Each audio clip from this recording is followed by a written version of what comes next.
Hello Thronies! Game of Thrones is building up to its final season, but we still have a year and maybe more to get to that. So I'm taking this time to dig into some Game of Thrones stories to better understand them and frankly just deal with this long night. I hope you share my passion for all Game of Thrones things. We find the focus is moving north for what is being referred to as the Great War, while the White Walkers and the Army of the Dead are finally marching down from the land of always winter as they did once before thousands of years ago.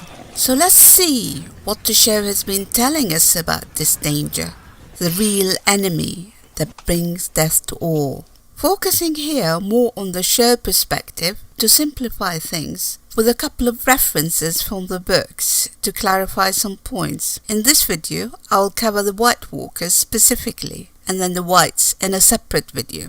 The first time we got a close-up of the Army of the Dead is when they went past Sam to attack the Night Watch at the Feast of the First Men. We begin to see some distinctions.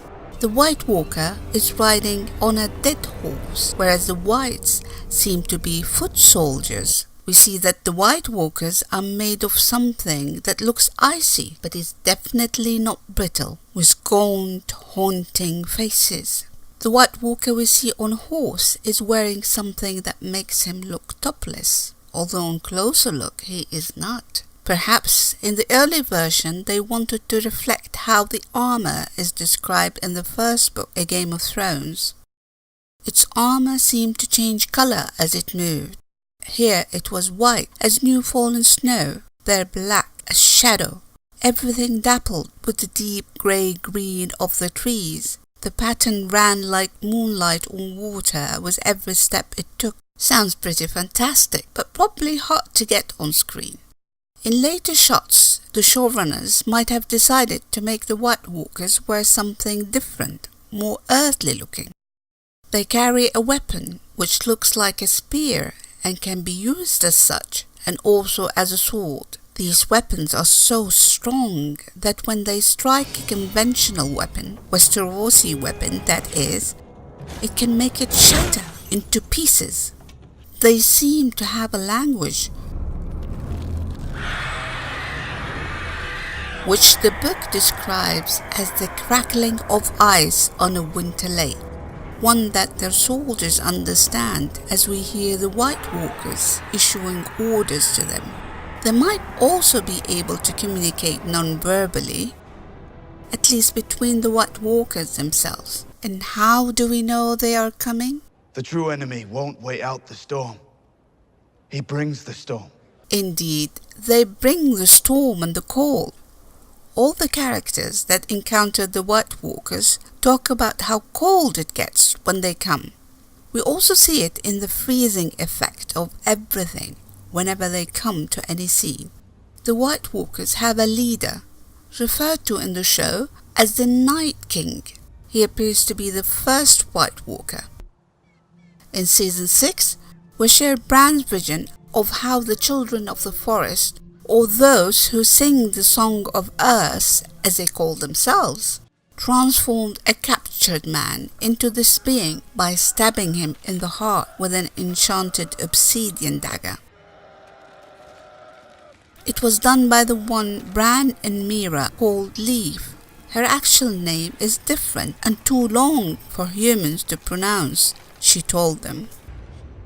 When Bran confronted her after coming out of the vision, she said that they did it to protect themselves.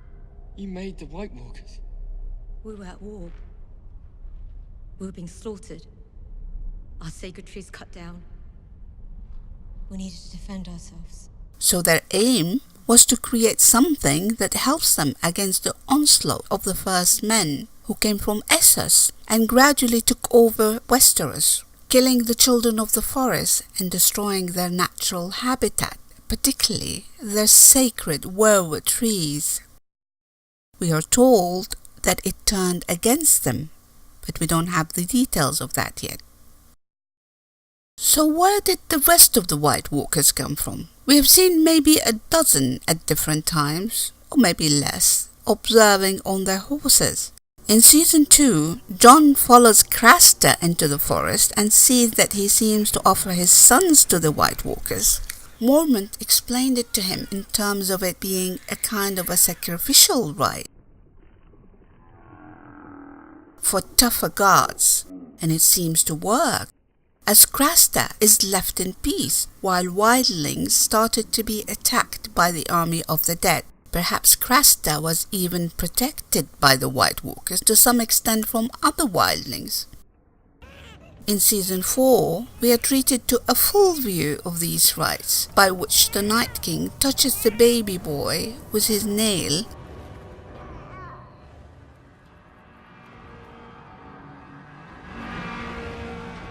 and transforms him into a White Walker.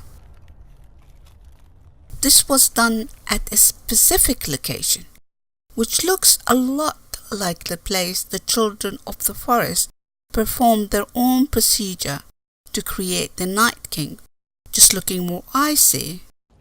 It looks like it, but it's not necessarily the same place. Just because we have only been shown that happening with Craster's sons, doesn't mean that it has not been happening with other children. However, since the number of White Walkers seem to be limited, it seems to me there must be some specific criteria to make children eligible for this transformation. It might be that only certain boys are eligible, like Craster's son, either because of blood, which is a big thing in Game of Thrones, or rather genetics, and or because it requires a certain type of pact, which Craster had. Selling your soul to the devil kind of pact. Definitely applicable to Craster.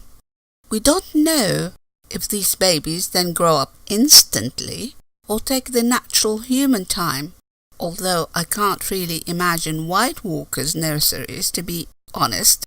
The Night King has been there for thousands of years, but we don't know if his generals, the other White Walkers, who are definitely lesser creatures than him, die off after a long life, or also last for thousands of years unless killed off. The Night King seems to have many powers, and they have been revealed to us gradually, probably not all of them yet. He has some telepathic power that allows him to interfere with Bran's walking. You see how the ravens went scattering when the Night King just looked at them. Even more, to actually interact with Bran in his visions. See him, touch him, and put his mark on him. The Night King can cause a small earthquake by just putting his hand to the ground. Can he wreak even bigger destruction, maybe? We see that he's a dragon binder, albeit on the ice dragon that he transformed. We're still not clear on the full extent of these powers, and so far, the indications are that this is a Night King thing only, and not all the White Walkers. The White Walker generals can fight, and they are freakishly strong. They can throw around grown men so easily. A White Walker seems able to shatter a weapon just with his hands, probably by freezing it in some way.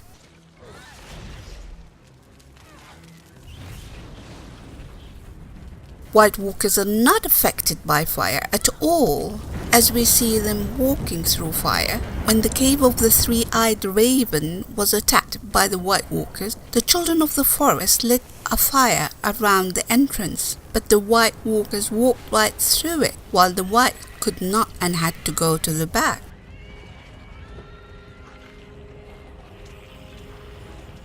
Actually, fire seems even to draw away from them, as if they have this freezing effect on it. Can they be destroyed? We have seen only 2 ways to destroy White Walkers. Mind you, there might be some more discoveries to come. The first way is with Valyrian steel,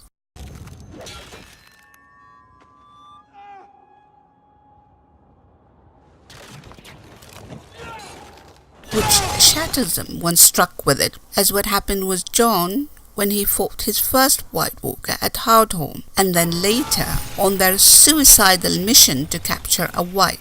I haven't found any incident where anyone else but Jon destroys a White Walker with Valyrian steel. So it makes me wonder, is it just Valyrian steel? Or is it a combination of the steel and the person wielding it? Only Jon? Or people with certain blood? I personally think that the blood will be an important factor in one way or another, given the emphasis on blood and the tale of the last hero. What do you think? I would be interested to hear your thoughts in the comments. The other way is with dragonglass, which Sam used when he was protecting Gilly's baby.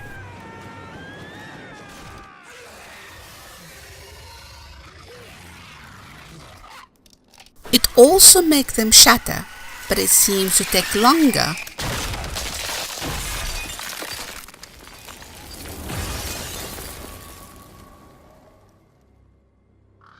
Or maybe it's just my imagination, or perhaps the director's artistic expression. But something to note that their armor seems able to protect them from dragonglass. We see that when one of the children or singers attacked the White Walkers, she could not get the spear through it.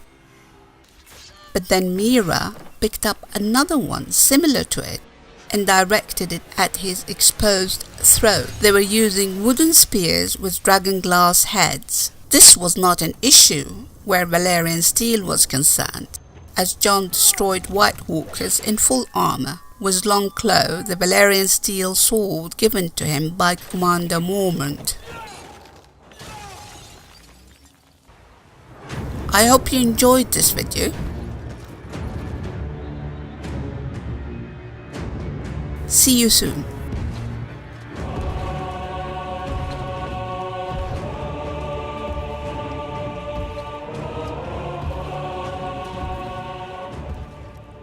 But I'm asking you to think about your children now.